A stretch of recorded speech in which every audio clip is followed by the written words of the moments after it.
Welcome to Home Sweet Home. First down, say! A New Orleans Saints podcast presented by Caesars New Orleans. Hakeem drops the ball! Hakeem drops the ball! Brian Milne might have fallen on it at the 10-yard line! You gotta be kidding me! It is the New Orleans Saints football! There is a God after all! Join us as we celebrate 50 years of cheers, tears, and celebrations we'll never forget on our home turf. Look out, right through! A kick block by Steve Gleason. It is scooped and scored by Curtis DeLoach. Touchdown, New Orleans! Hear from the players that made those unforgettable moments and those who were there to tell the story. Snap, placement, kick by Hartley, and it is done! It's good! It's good! Pigs have flown! Hell is frozen over! The Saints are on their way to the Super Bowl! Taking us on this half-century journey are your hosts, John DeShazier and Gus Kattengell. The Saints win!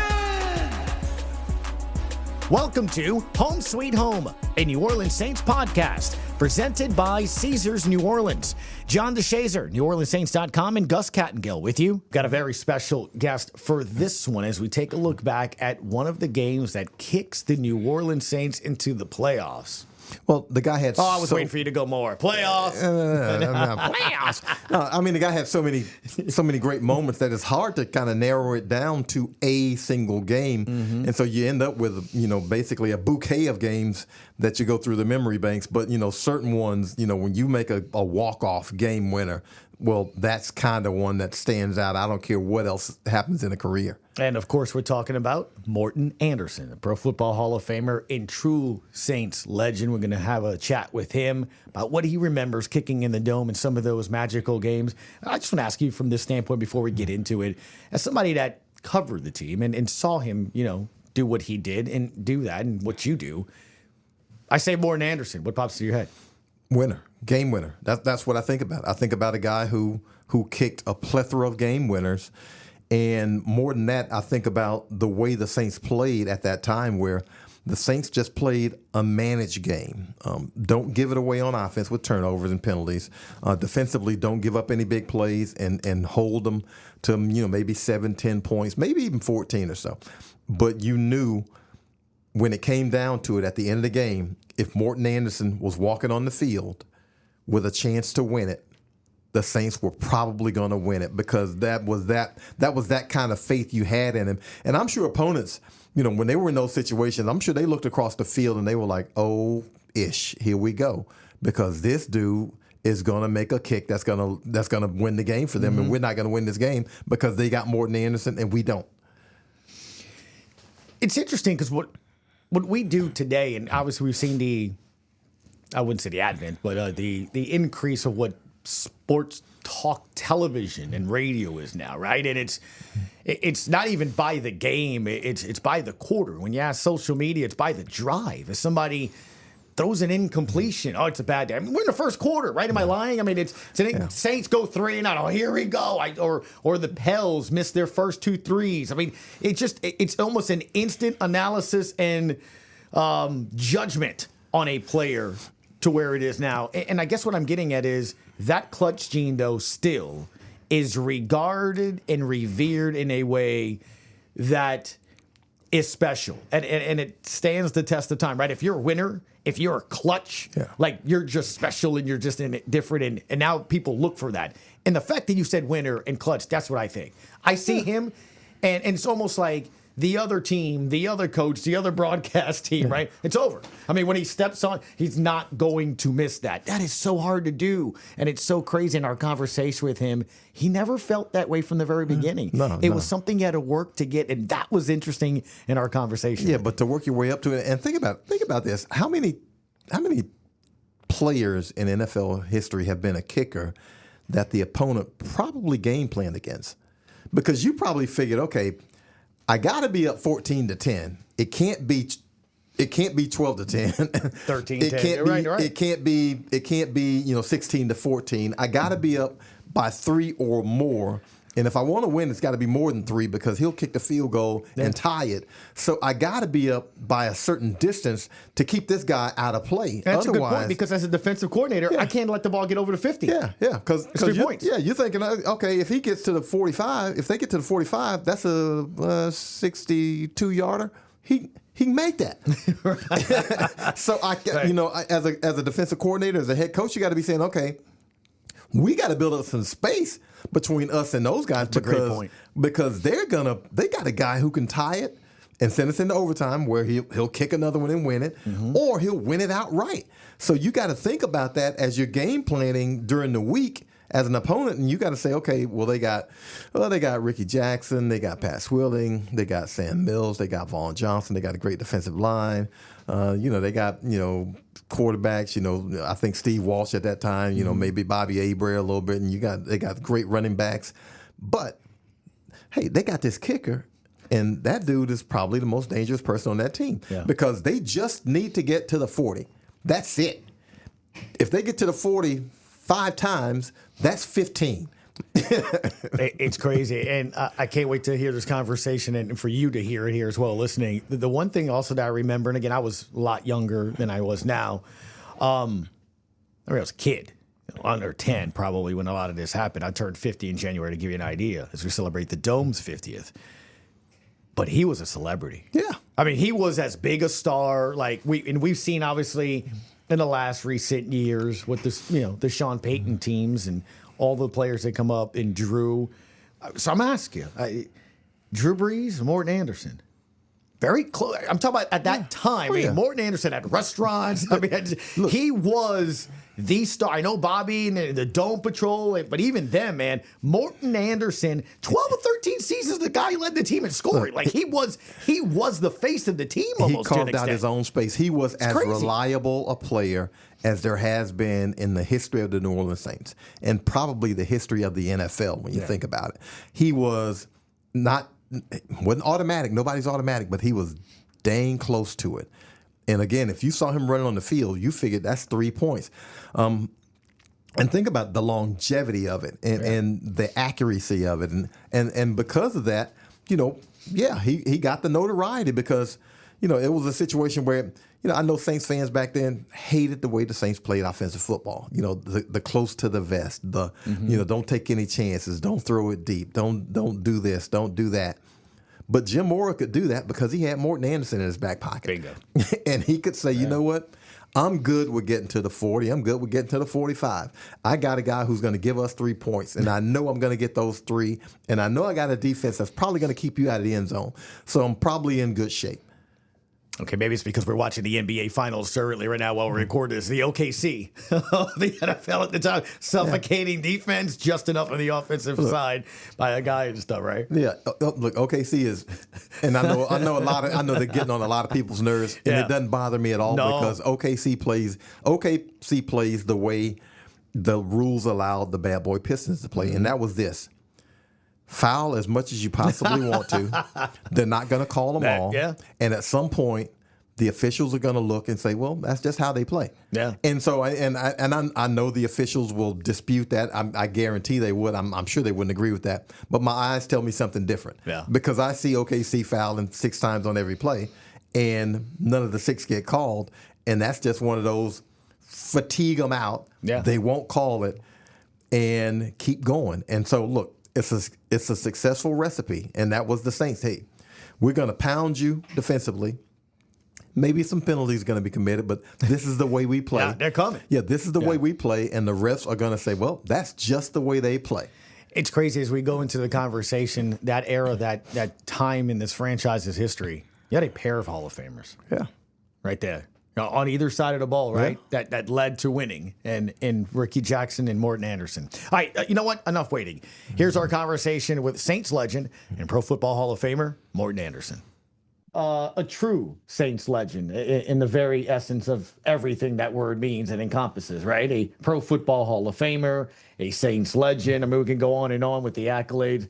Mr. Morten Andersen, how do you remember the great Andersen? Well, first, when you started out with Hall of Famer, I thought you were talking about me, and then I was going to ask if I owed you. I was going to ask if I owed you money, but yeah, I mean, how can you couldn't write the New Orleans Saints history without Morten Andersen having a prominent spot in there because he was such not just an efficient kicker, but such a big game kicker. And I think that's what Saints fans remember him as a guy who back then the offense was not as lethal as you would like, and he was pretty much the savior of that offense a lot of times because if you're Jim Moore as head coach, you could play the games in such a way that you just said, hey, if I give my guy a chance, we're going to win because he's going to kick a field goal. Yeah, we had Bobby Hebert in here, and he literally said the same thing as we're bringing Morten Andersen. So you led the team in scoring in 12 of 13 seasons. I mean, you were the offense, man. Thank you for joining us. How are you? I'm doing well, thanks. Enjoying the summer. And what I remember about the 90s teams, really late 80s with Moore was we didn't have any, like, explosive threats. We had Eric Martin that could go deep on occasion. We had a couple of guys, but we ran the ball. We didn't kill ourselves with penalties or turnovers. We possessed the ball, and then we usually got points off of possessions. Now, not touchdowns necessarily. We would field goal people to death, and we would win 12-7. We 17-10, kind of. Our dome patrol guys. I mean, our defense was probably like the signature kind of, the signature of the team. They were, 4 linebackers that were just very unique and very generational. If you had put them right up there, top 3, I would say, in linebacking groups as far as in the history of the game. And that's a big statement, but I think I can back it up. We can back that up, Swilling, Mills, Vaughn and Ricky, city champ. And one didn't work without the other, but together they were lethal. And our defensive line was pretty good too. So offensively, I can't say we were sexy in any way really, other than we matriculated down the field and we scored points. We didn't kill ourselves. I don't know if you guys see it the same way, but that's kind of what I recollect. We were in a lot of tight games, and we would either win on a big defensive play or a field goal. That's kind of what it was. It was the most simple. It was the most simple game plan I think you can possibly have. Don't turn it over. Yeah. Defense, hold them to 7-10 maybe, and more come kick us 3-4 field goals, and you win the game. But more, I've got two statistics for you that boggle my mind. For a period of time, you were the leading scorer in 2 franchises for the Saints and the Falcons. Now, you were overtaken with the Falcons, but you remain the Saints' all-time leader in points scored. But here's the one that really gets me. NFL record for game-winning field goals with 103. Wow. That's the equivalent nowadays of, in the 17-game season, of 6 full seasons of game winners. Yeah, that's kind of wild. I didn't know that. That is crazy, isn't it? Now, I don't know how they define DeShazier. I don't know how they define game winners. I guess last points that makes a difference in the fourth quarter, maybe not necessarily walk-offs. But I think so. I mean, you had your share of walk-offs, obviously, but I think I had 42 or 44 walk-offs. Yeah, that's still crazy. That's wild. Yeah, that is pretty wild. I remember most of them too. I remember the one against the Rams on New Year's Eve, and I had to kick it twice. Hey, this the one we're talking about. That's the one we're talking about. December 31st, 1991. Saints beat the Rams 20-17. You've kicked long ones. This was a 24-yarder, though, with 2 seconds left. And the reason, again, is because you saw it firsthand, Morten. This team just being able to be a winning organization, then solidifying the first winning record. And then it was, are you ever going to go to the playoffs? And, to kick a game winner, essentially a walk-off, and to go into the playoffs, it was kind of everything in that. But you just said you had to kick it twice. Kind of take us back to that night. Yeah, just from what I remember, I mean, it was intense because we're driving, and I knew it was going to come down to a field goal. I mean, we knew that. It was a matter of what was the distance going to be, and we got real close. I mean, I think we just kind of positioned it in there, and then they jumped off sides. We got another 5 yards, got an even easier chip shot. I think it was like 20-some yards. I don't even know. Maybe 24. 24. So I had a 29 from the right hash, and I think it was the right hash. Was it the right hash? Help me. We'll go with it. Yeah, we'll go with it. I think it's the right hash. We'll go with it. I think it was the right hash. And then they jump off sides. Everything kind of is dramatic and everything's on standby. And the dome is just completely insane. Insane. Never heard it that loud. And then just right before we snap it, it got eerily like anticipatory, kind of quiet. And then it just exploded when the ball went through. That was a hell of a New Year's Eve. I'm not going to lie. Yeah, no drinks bought by Morten Andersen that night. Oh my gosh. That was think nuts. about it, Morten, I mean, now that was further in your career, but as you begin your career and you get your opportunity for the first walk-off, were you ever nervous for that first walk-off or any any walk-offs? The first one I had, I'm going to go back, Chicago Bears, 41 yards right hash in the dome, 1983. Guido Merkins holding. I was nervous. I was very nervous. Made that kick. Might have been overtime. I'm not sure. And then the one that first away game one was against the Falcons in Fulton County Stadium. I had a 35-yarder from the left hash. Kenny Stabler was the quarterback. He threw a couple passes to Kenny Duckett. Hoagie Gajan ran a couple, and then all of a sudden we were like in range, and it was like 2 seconds to go. We're down by 2 points. I was like paralyzed with fear. I didn't know what to do. So as I'm coming on I couldn't get my breath. I was hyperventilating. Kenny Stabler grabbed me on the way off the field. He had just called timeout, like calm. You know how he was. Yeah. Calm. He told me, I'll never forget what he said to me. He calmed me right down. He goes, "Hey, Morten, let's go home." I was like, "Well, he thinks I'm going to make it." Morten, let's go nice home. and simple, huh? Let's go home. Yeah, and I kicked and we went home. And it was a hell of a plane ride, too. And this was back in the day when you had 10, 15,000 Saints fans making a caravan from New Orleans to Atlanta. Yeah.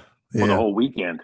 It was intense. So that was a good one. So the more you get under your belt, the more you get used to it.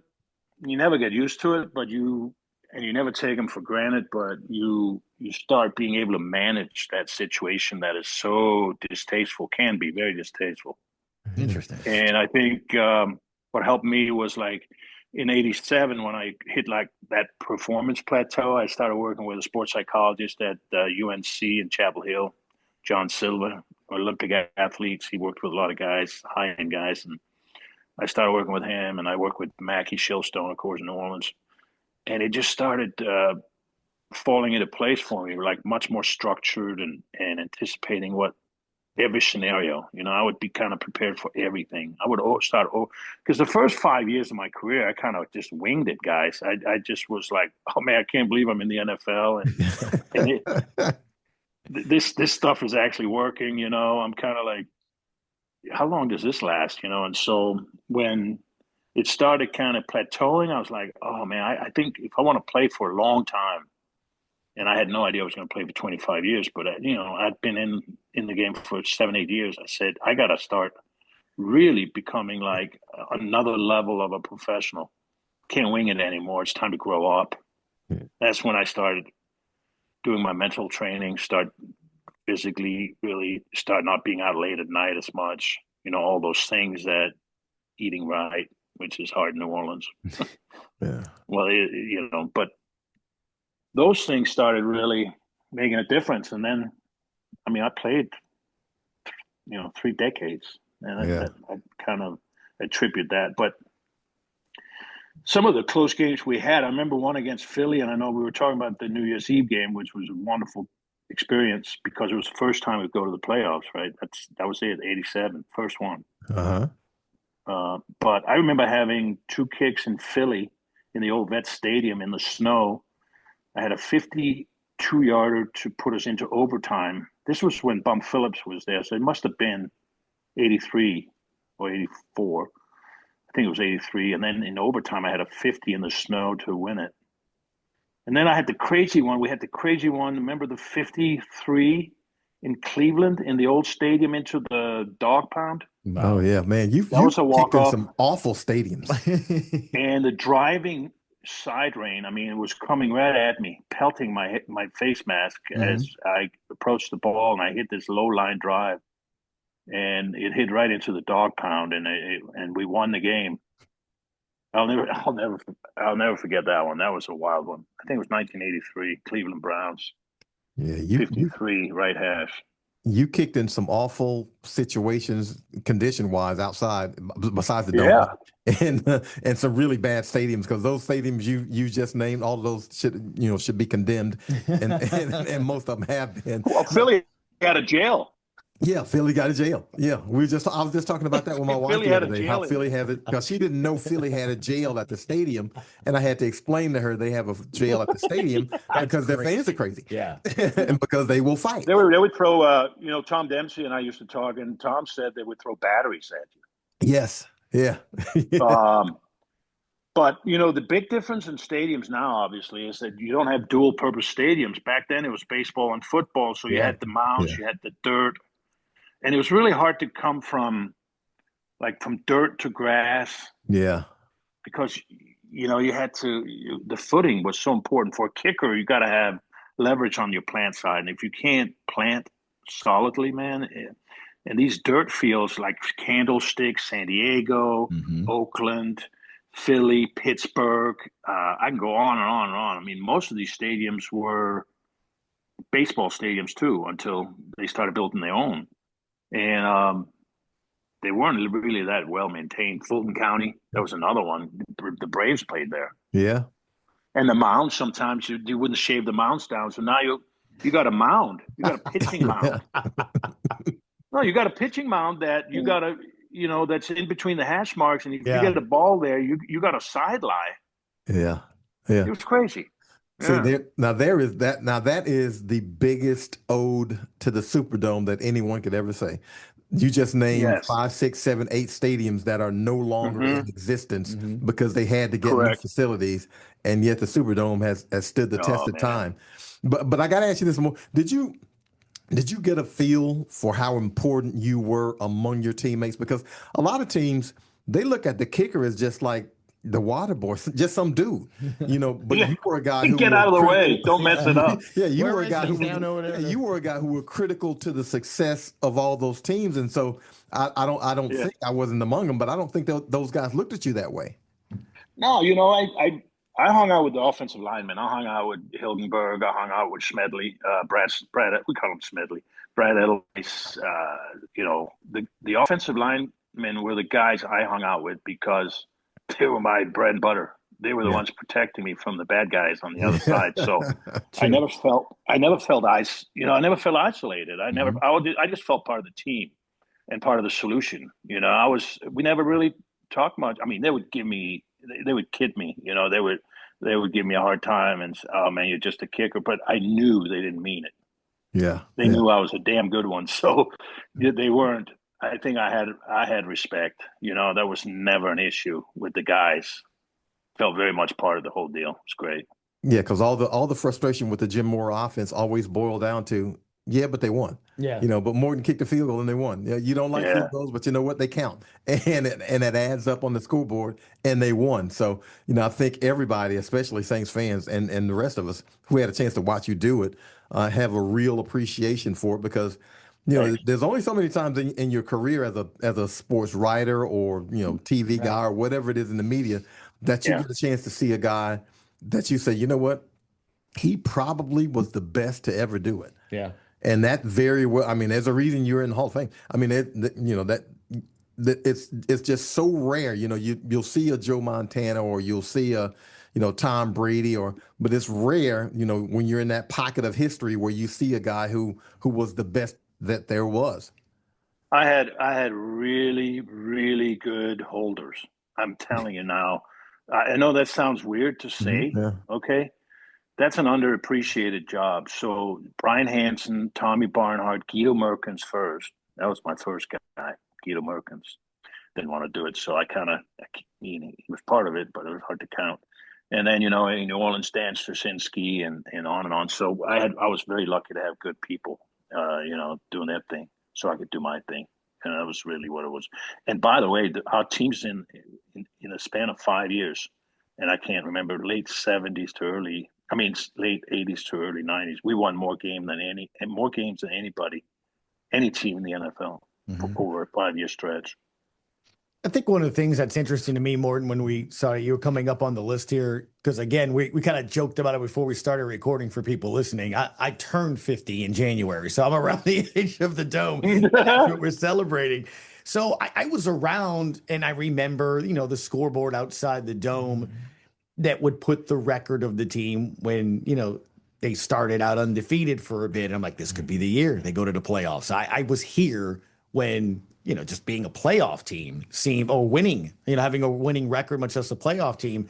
And to be able to, as you just mentioned, be a part of the time in the organization when, hey, here we are, we're a playoff team now. And then to be able to see everything that's happened there. And then in 2017, be the first of this franchise to put on that gold jacket. Like, I remember watching that going, we actually have a Hall of Famer finally, in our franchise. It was a big deal. It's got to be kind of cool to look back and know not only your importance to the team, as John just said, but you're the first, man, of the organization to put on that gold jacket. Actually, I don't think that's accurate. I think Ricky Jackson and Willie Rowe, for the were before me, but it was, it's a huge honor to be part of that. But to me, what's that? No. We got to be accurate there. But, I think, like, for me, being a Saint was much bigger than what was going on the field. It was like being part of the fabric of the city and understanding what the city was all about. And on Tuesdays, going to Children's Hospital on Henry Clay and visiting the kids, to me, and seeing that Kicks for Kids program flourish and make a lot of money for these kids, and see the faces and the difference that you can make as a ball player when you have a platform. To me, was much more, inviting the neighbors. When I moved into Harahan Oaks, my doorbell didn't stop ringing, because they had found out a Saints player was living there. So all the kids would come up and ring the doorbell at all hours of the day. So I said, I got to nip this in the bud. I got to do something to so that doesn't continue, because I can't take it anymore. So what I invited the whole neighborhood to a big party. We had a big barbecue, and I put a big tent in the backyard, and we had a big blowout. It might have been a crawfish boil or something. I invited everybody came, and then everybody understood. Okay, this is Morten, and Morten lives here, and that's all right. Let's leave him alone. And now let's look after him.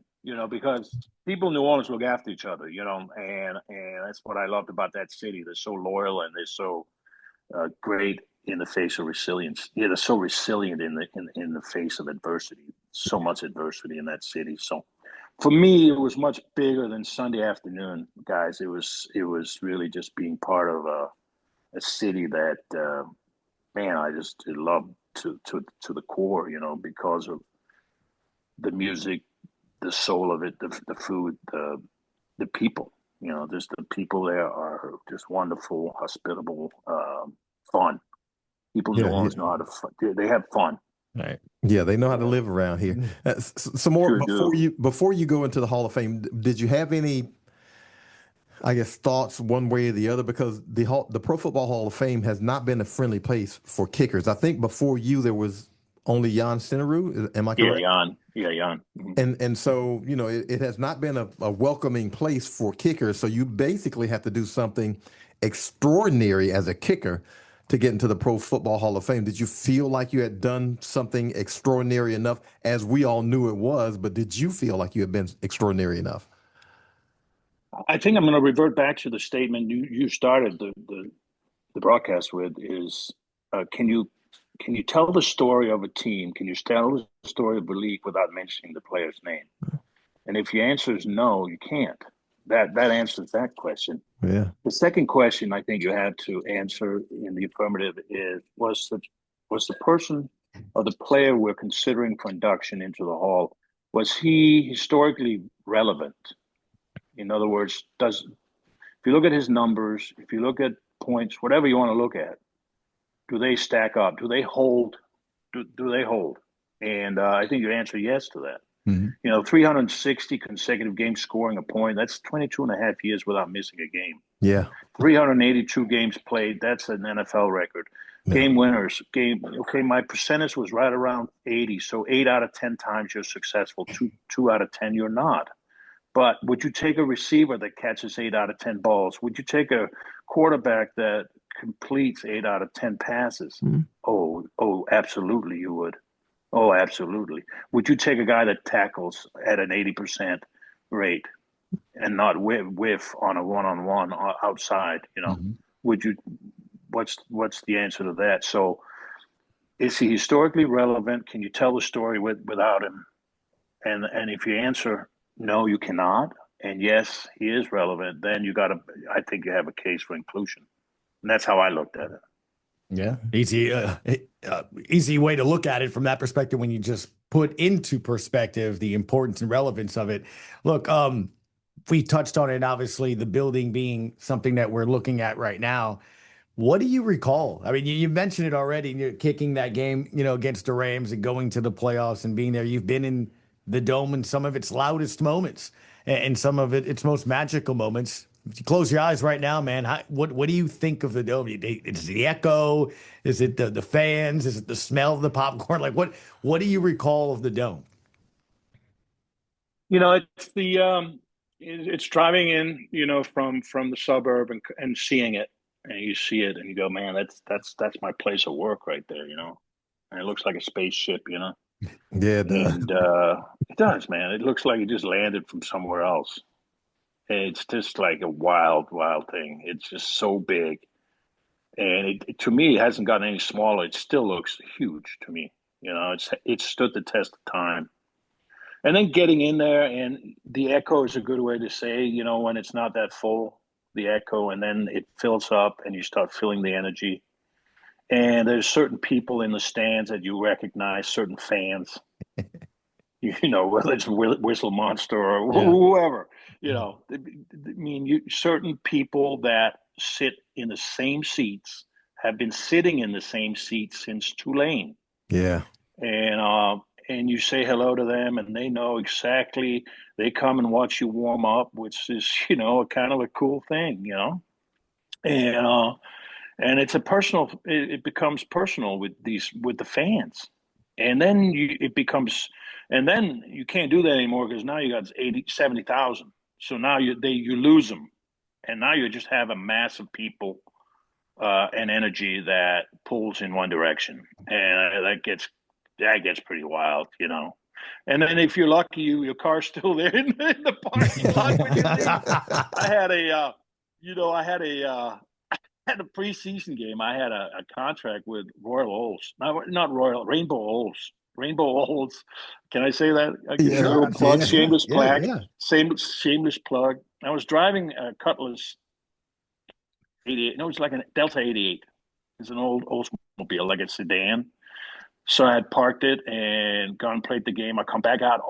All there was left was glass. The car was gone.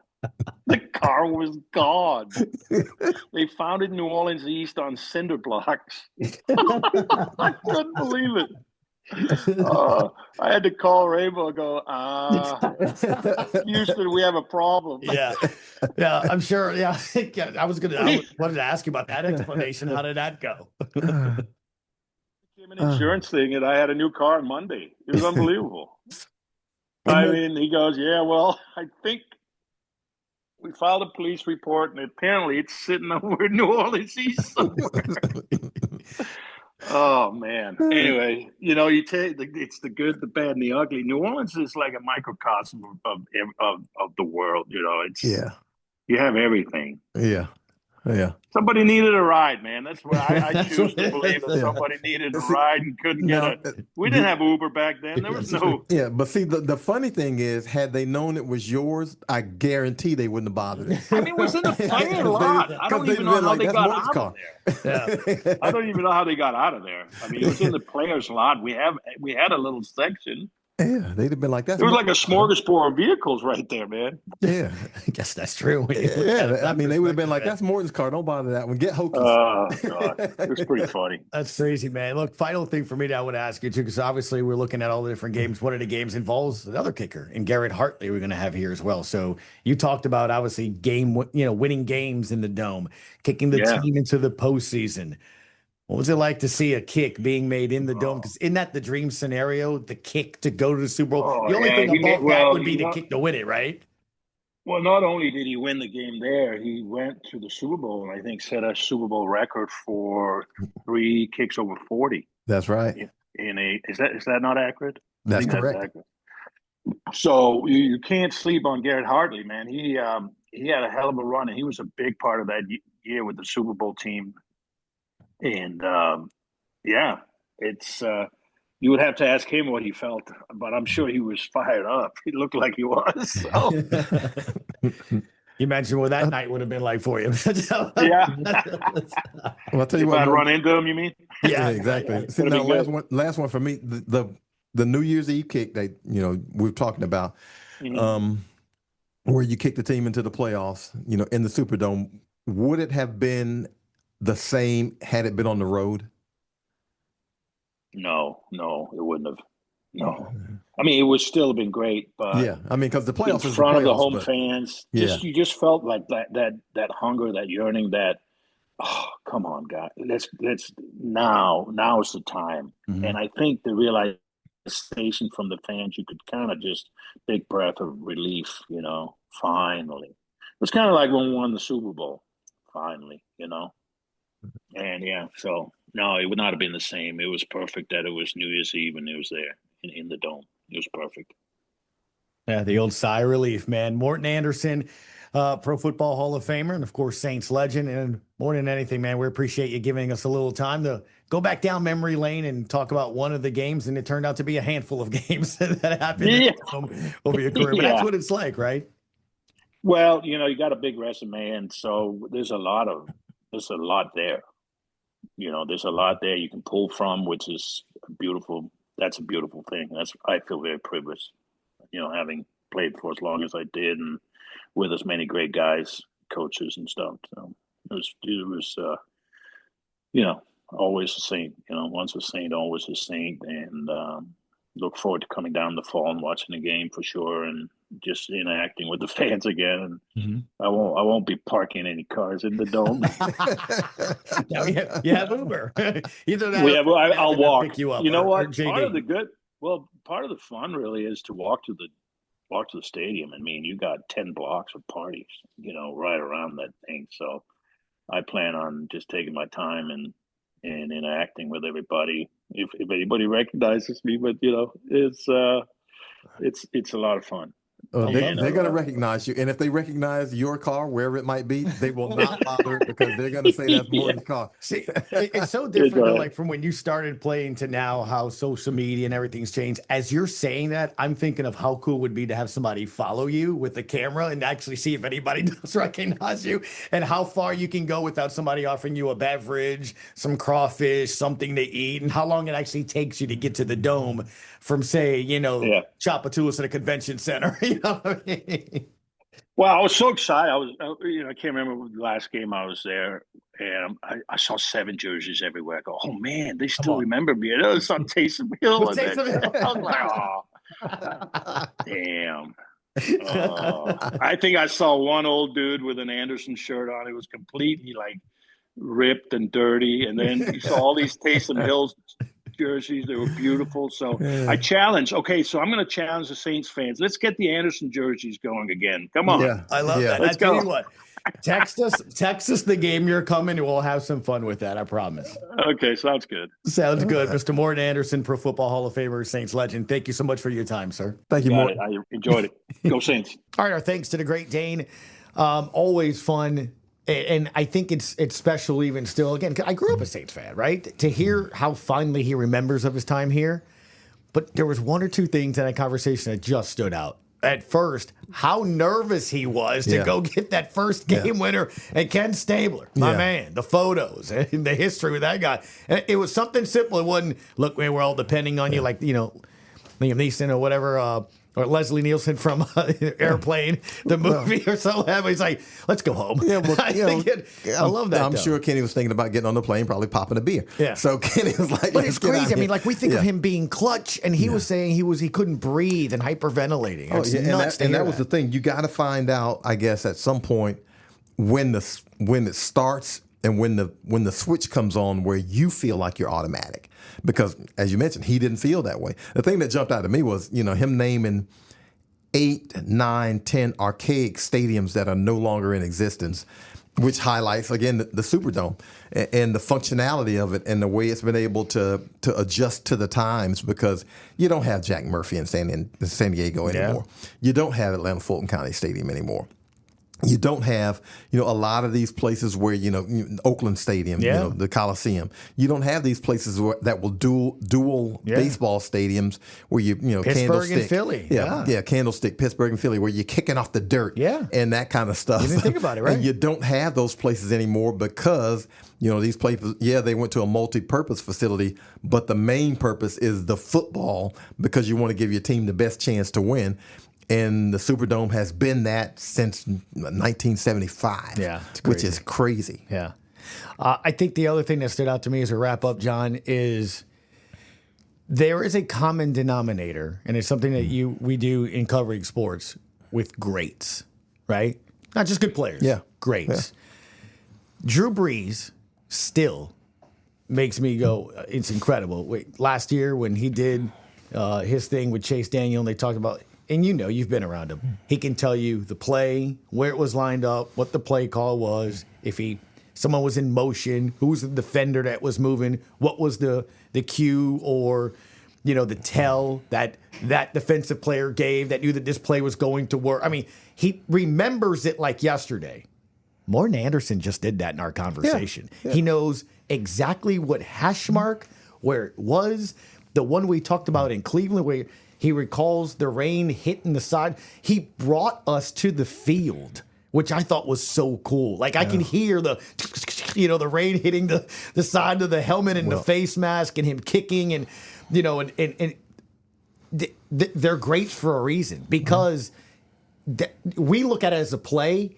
They are so locked in on that moment that they know everything that's happening at that moment calmly, collectively, and registering. And I think that's what you hear from great players. Yeah, it's hard to think of a great player who doesn't remember like all the intricate details. I don't remember what I did this morning, dude. That's I mean, it's crazy. And I mean, I remember, you listen to Drew Brees, and it's like, how in the world does he have that kind of recall?